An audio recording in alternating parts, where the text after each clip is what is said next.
Gente a toda cor, é gentileza. Gente junta sonho, um mundo lindo de viver. Gente a todo axé, é toda força. Oi. A gente respira para nascer, a gente respira para morrer, a gente respira para regenerar. A respiração é um ato radical de amor, né? Pela vida, pela morte, pelo desejo de desprender-se para regenerar. Há muita coragem no ato de respirar. O ar é profético. Para algumas tradições, como a da Kundalini Yoga, o ar é o guru, é o professor. Mas por quê? Por que o ar ensina? É com muita alegria que a gente abre os trabalhos dessa edição do Festival Verbo Gentileza recebendo a Guru Sanga, que é PhD em Epidemiologia pela Faculdade de Medicina da Universidade de Berlim. É professora da UFMG, é lead trainer do Kundalini Research Institute e desde 2010 tem se dedicado a construir coletivamente negócios que servem a um propósito ético. E ela criou um programa Líder Aquariano que leva às empresas uma tecnologia para ajudar suas lideranças a navegar pelas incertezas, pelas instabilidades desse mercado e também das mudanças do cenário político. E ela também é speaker no TEDx Medicina Viva. Sejam bem-vindos, sejam bem-vindas, sejam bem-vindes. Essa é a edição do Festival Verbo Gentileza 2022. Ei pessoal, eu sou Guru Sangat e tenho a enorme alegria de estar aqui com vocês abrindo a 7ª edição do Festival Verbo Gentileza. Eu tenho tanta gratidão por essa galera maravilhosa, tão empenhada a pensar e organizar esse festival, porque nada parece mais necessário e inovador do que os conteúdos que vocês, gente do Verbo Gentileza, trazem para essa praça. Sim, a praça, esse lugar nosso, de todas as gentes. Obrigada, Paty, por me honrar mais uma vez, me colocando na abertura do festival, e eu faço isso com muita alegria e com muita responsabilidade. Eu sei que o tema deste ano é respirar e regenerar. Uau! Que sacada, pessoal! Nós respiramos para nascer, nós respiramos para morrer, nós respiramos para regenerar. Sim, a respiração é um arcabouço original da existência humana. Ela está na base de tudo. A respiração é, sobretudo, um ato radical de amor pela vida, é um ato radical de amor pela morte e pelo desejo de desprender-se para regenerar. Há muita coragem no ato de respirar. O ar é profético mesmo. Para algumas tradições, como a minha, eu venho do Kundalini Yoga, o ar é o guru, é o professor. Nós chamamos o ar de Pavan Guru, o professor ar. Mas por que será, né? O que o ar tanto ensina? O que o ar orienta? Então, nós temos tantos aprendizados com o ato de respirar, mas eu elenquei aqui 2 que eu quero descer em detalhes para a gente compreender melhor os ensinamentos da respiração. Em primeiro lugar, o ato de inspirar, que é parte desse processo da respiração. É um dos polos desse maravilhoso e muito louco paradoxo da respiração. Então, o ato de inspirar permite que você coloque para dentro de você o universo inteiro, seus cheiros, seus resíduos, suas partículas, o desconhecido que está lá, o outro, para dentro de você. A inspiração, dessa maneira, é uma força de amor radical na qual o corpo e o espírito se juntam para abrir uma enorme porta, um enorme portal que separa você do infinito benevolente, do infinito que vai presentear a gente com tudo que ele tiver. Esse enorme portal são os seus pulmões, é algo muito concreto. Eles são essas portas generosas que recebem o infinito sem nenhum pesar, sem nenhum medo, sem nenhuma dor. Eles simplesmente permitem essa entrada do infinito, do desconhecido, independente da angústia que isso possa causar. A angústia é um sentimento de abafamento, é um sentimento de estreitamento da esperança, e ela diminui muito a força vital. Ao mesmo tempo, ela é algo indispensável quase à vida, como a gente vai falar numa mesa redonda, numa mesa que vamos ter no decorrer desses dias. A angústia pode causar, inclusive, uma dor tão grande na alma que ela degenera grandemente o corpo e abate o espírito. Então, a inspiração, ela sempre foi vista como um recurso, como um antídoto da angústia, e hoje, inclusive, reconhecida pela própria medicina. Então, eu que venho, a minha formação toda é médica, eu trato a respiração para os meus alunos e para os professores, meus colegas do Kundalini Yoga, com o mesmo entusiasmo e com a mesma força e basicamente com as mesmas pressuposições como eu trato na medicina. Então, a inspiração, ela quebra paredes desse medo do desconhecido, dessas couraças que foram esculpidas nos nossos músculos, justamente porque ela generosamente traz o desconhecido em cada ato de inspirar. Nesse sentido, a inspiração é útil para superar o medo dessa estranheza, o medo do desconhecido. Numa puxada profunda de ar, você encontra a gentileza inteira desse desconhecido que, ao invés de machucar, pode muito libertar, pode muito animar. Ela pode e, inclusive, faz algo importantíssimo. Ela nos inspira. Então, é interessante sublinhar que existe, entretanto, uma outra fonte de angústia que não está necessariamente ligada ou se origina ao medo do desconhecido. Essa outra forma de angústia, ela tem como fonte o medo da escassez, o medo de não ter suficiente. É a força desse amor radical para o alívio dessa outra angústia, dessa angústia do medo de não ter. Ela está exatamente nesse outro polo desse paradoxo, que é o polo da expiração. Então, o ato de expirar, ele se opõe justamente ao ato de inspirar. E o que ele traz de tão maravilhoso a ponto de conter os danos que nós não queremos dessa angústia da escassez? Justamente porque o ato de expirar é o oposto do que foi o ato de inspirar, que é pôr para dentro, a expiração, ela é pôr para fora, ela é esvaziar-se, ela é não inspirar, é não trazer o oxigênio para dentro, é não trazer o infinito para dentro, justamente é se pôr no infinito o máximo que você puder, até você não ter mais nada para pôr. Ela é o morrer, o ato de expirar. Sim, não se assuste, por favor, é verdade, e nem por isso deveria ser assustador. É simplesmente uma realidade que nós convivemos em cada respiração. Se não houver o ar entrando, não há vida, mas também, se você não se colocar para fora, se você não se esvaziar, também não haverá vida. Então é essa morte que compõe a vida. A expiração coloca você de dentro para fora, direto no universo. É um ato no qual você se mistura ao desconhecido com os seus resíduos, com as suas partículas, com os seus cheiros. É a sua vida que é entregue ao outro.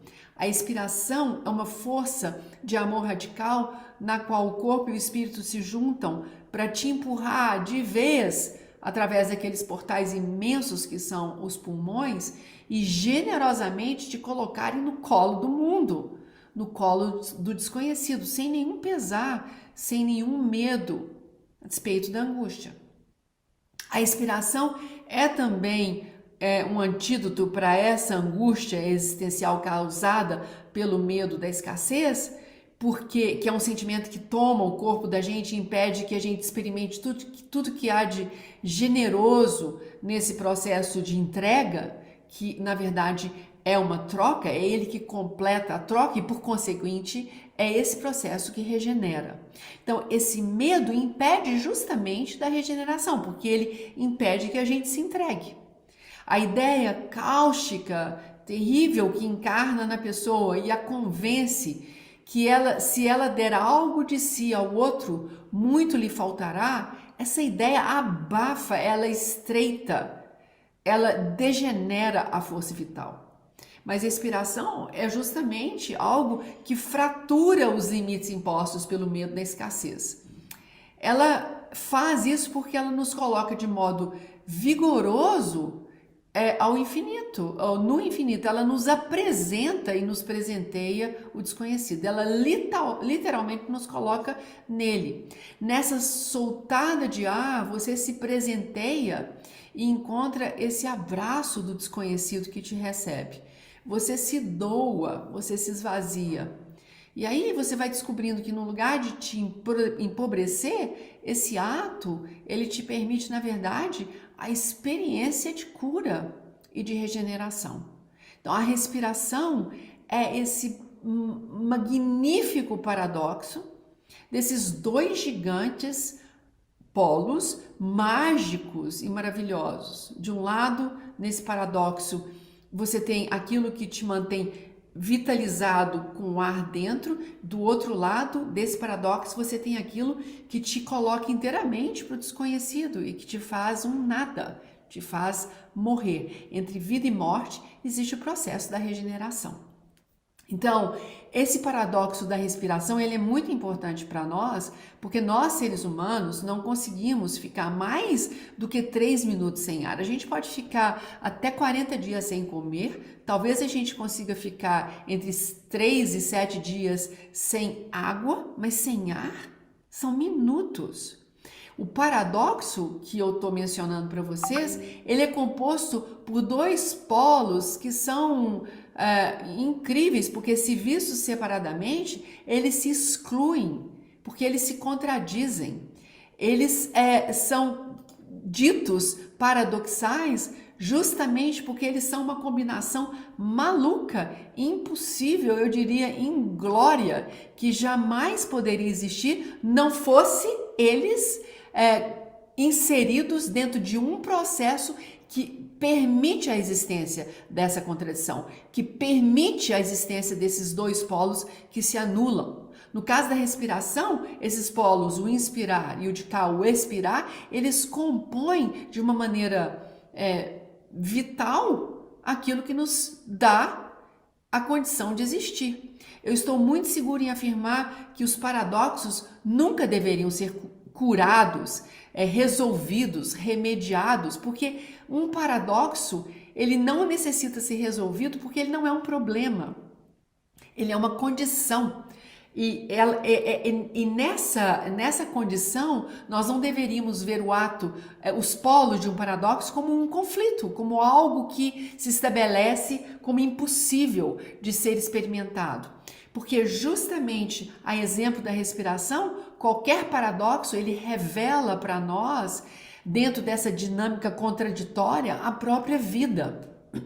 Então, para entender a essência de um paradoxo, nós precisamos de uma enorme grandeza ao pensá-lo e ao senti-lo. E uma condição muito importante para o ser humano, sempre, mas agora muito enaltecida, que é o permitir, o não negar.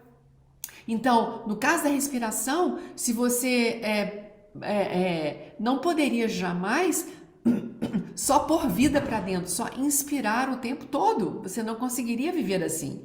E tampouco você conseguiria vivendo só colocando, só se dando, só se esvaziando, só morrendo. Não, ninguém deveria inspirar mais, expirar menos ou o contrário. A mágica acontece justamente no momento em que corpo e o espírito se juntam para viver a experiência desse paradoxo, viver a experiência desses polos. Porque nesse paradoxo, neste ato de respirar, há um ensinamento, eu diria quase que ainda mais instigante. Esses dois polos de naturezas antagônicas se juntam cada um ao seu tempo, cada um com total liberdade de ser, e assim uma nova condição é criada. Essa nova condição é uma condição que eleva essas duas contradições, que é a respiração. Não, no paradoxo da respiração, a vida e a morte se encontram, receber e doar acontece, ser um universo numa tragada e ser uma tragada no universo acontece há um tempo, há um hiato, há uma pausa. E é justamente na generosidade dessa entrega que pode haver a regeneração. Então, é claro que entre o inspirar e o expirar vai haver sempre uma pausa. E é justamente nesse nada que pode surgir uma angústia. Porque é uma angústia que nós sabemos, de um lado, que o passado, aquilo que aconteceu, não mais é. Então, eu já inspirei. E eu também sei que o futuro, aquilo que está para acontecer, ainda não é, que será a minha expiração. É nesse momento que gera, e é natural que se gere, uma insegurança. E é justamente nela que a gente deveria compreender que o novo se instala. Se há uma angústia de um lado, nesse ato, nesse paradoxo, há também um bálsamo do novo que vai se apresentar. Então, se há de fato um ensinamento muito sofisticado que esse professor tem para nos ensinar, se nós olharmos para tudo, para toda a beleza da respiração, é que a gente poderia ser um ar fresco para o outro. E isso só pode acontecer na medida em que nós nos permitirmos sermos ou sentirmos que o outro foi um ar fresco para nós. Então, nessa relação com o outro, nesse receber e nesse dar, é que se instala um dos ensinamentos mais importantes da respiração, que é a tal da grande matriz da existência humana. Ela não é só física, o meu ato de pôr para dentro e o meu ato de me esvaziar, mas ela é também metafísica. Ela acompanha tudo que há no universo. O universo é feito de uma expansão e ele é feito de um recolhimento. Na respiração acontece a mesma coisa. Há um momento em que eu me expando e eu me vitalizo completamente, e há um momento em que eu me contraio e que eu me aprisiono para eu me esvaziar ao máximo possível. Eu não deveria associar ao ato maravilhoso de expirar, eu não deveria associar a esse ato a ideia de desconforto e de uma angústia que me tira a possibilidade de me regenerar. Então, nós vamos falar numa mesa redonda em breve sobre essa angústia e o que nós podemos fazer para compreendê-la e compreender também que ela é outro ensinamento. Nesse momento, eu queria deixar vocês carregarem a semente dessa nossa conversa introdutória, da respiração como uma grande matriz da existência humana, na sua forma física, na sua forma espiritual, na sua forma metafísica, e compreender que a respiração ela é um som, ela é uma vibração, ela é uma palavra, inclusive, ela é o verbo, ela é aquilo que faz vida e morte acontecer, e ela é aquilo que faz com que a gente se assuma numa condição de fluir na vida e na morte, fluir quando a gente coloca o infinito para dentro, fluir quando a gente se esvazia para o infinito, tranquilamente regenerando. Obrigada, nós vamos nos ver por aí. Um beijo para vocês e bom festival. Gentilmente pode transformar, fazer o mundo melhor, melhor pra gente. Gentilmente revolucionar, fazer do mundo um lugar melhor.